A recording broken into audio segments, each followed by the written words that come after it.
anak terkasih, apa kabarmu hari ini? Semoga kalian dalam keadaan sehat dan tetap sukacita di dalam Tuhan Yesus. Anak-anak, bagaimana perasaanmu jika suatu ketika kalian menitipkan mainan kesayanganmu pada teman sekelasmu karena kamu ada keperluan untuk melakukan hal lain? Tetapi pada saat kamu selesai dan meminta mainanmu kembali, temanmu itu tidak mau memberikannya. Bukan hanya itu, temanmu juga bahkan mengusir kamu atau mendorong kamu hingga jatuh agar kamu tidak mengambil mainan itu darinya. Jika hal itu terjadi, apa yang akan kamu lakukan? Anak-anak, firman Tuhan hari ini diambil dari Matius 21 ayat 33 sampai 41. Dengarkanlah suatu perumpamaan yang lain. Adalah seorang tuan tanah membuka kebun anggur dan menanam pagar sekelilingnya. Ia menggali lubang tempat memeras anggur dan mendirikan menara jaga di dalam kebun itu.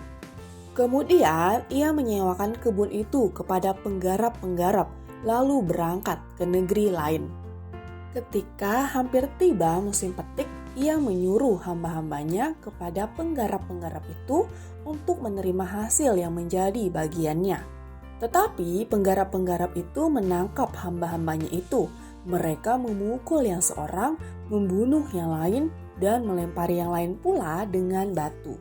Kemudian Tuhan itu menyuruh pula hamba-hamba yang lain lebih banyak daripada yang semula. Tetapi mereka pun diperlakukan sama seperti kawan-kawan mereka. Akhirnya ia menyuruh anaknya kepada mereka. Katanya, "Anakku akan mereka segani."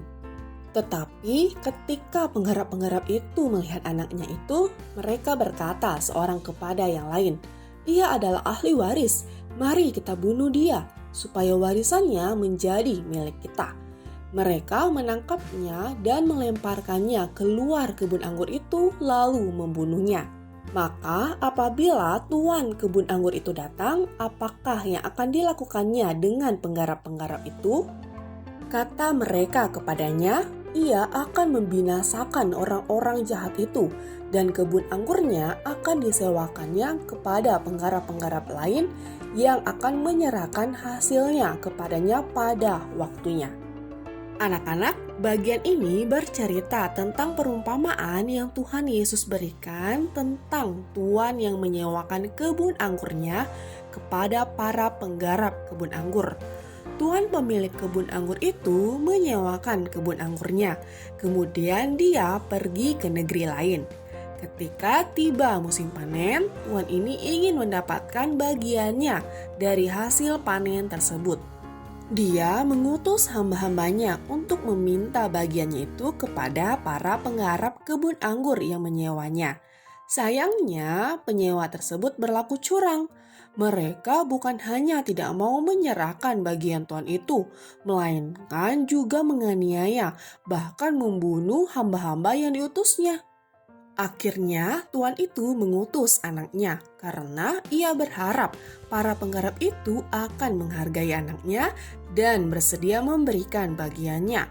Sayangnya para penggarap tersebut tidak menghargai anak tuan itu, bahkan membunuhnya dengan harapan agar mereka bisa menguasai kebun anggur itu.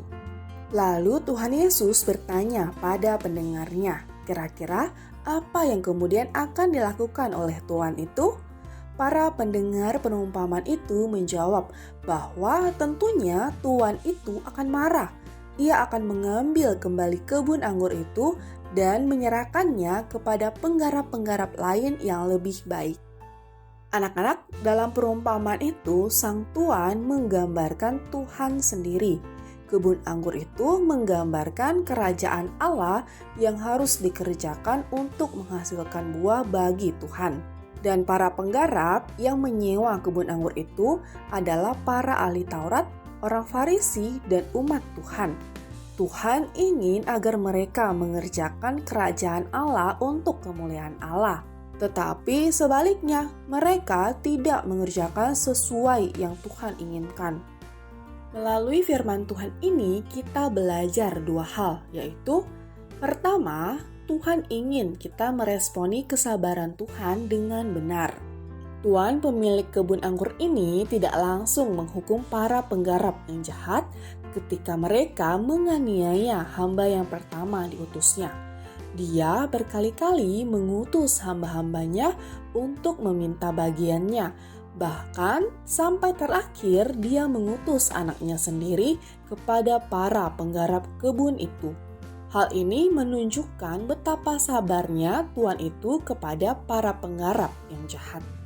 Hal ini menggambarkan kesabaran Tuhan terhadap kita orang berdosa yang seringkali mengabaikan teguran-teguran Tuhan atas keberdosaan kita. Mazmur 145 ayat 8 mengatakan bahwa Tuhan itu panjang sabar dan besar kasih setianya. Walaupun demikian, tidak berarti kita boleh terus mengabaikan teguran Tuhan. Ketika Tuhan dengan sabar menegur dan mengingatkan kita harus segera bertobat dan menaati kehendak-Nya. Jika kita bertobat dan menaati Tuhan, maka kita tidak akan kehilangan berkat dan hal-hal yang berharga lainnya yang telah Tuhan berikan kepada kita. Kedua, Tuhan ingin kita menyadari dan melakukan tanggung jawab kita. Tuhan itu memberikan beberapa kali kesempatan agar para penggarap kebun itu mau dengan rela memberikan bagian yang menjadi haknya. Hal ini menunjukkan bahwa Tuhan itu ingin agar para penggarap kebun anggur menyadari tanggung jawabnya dan melakukannya dengan benar. Hal ini mengajarkan bahwa Tuhan ingin agar kita dapat melakukan tanggung jawab kita dengan penuh kesadaran. Tuhan seringkali menegur kita dan memberi kita kesempatan-kesempatan agar kita dapat melakukan tugas dan tanggung jawab kita sebagai orang percaya. Mari kita belajar menggunakan kesempatan yang Tuhan berikan untuk dapat mengerjakan dengan baik tanggung jawab yang Tuhan berikan kepada kita. Sebagai seorang murid, kita diberi tanggung jawab untuk belajar dengan baik. Sebagai seorang anak, kita diberi tanggung jawab untuk menghormati dan menyayangi papa, mama, dan adik atau kakak. Mari kita lakukan dengan tanggung jawab itu. Anak-anak, firman Tuhan yang sungguh indah hari ini mengajak kita untuk menjadi anak-anak yang cepat bertobat ketika Tuhan menegur kita. Benar, Tuhan memang sangat sabar kepada kita. Tetapi bukan berarti kita terus hidup dalam ketidaktaatan. Tuhan juga mau kita bertanggung jawab atas apa yang sudah dipercayakan kepada kita. Amin.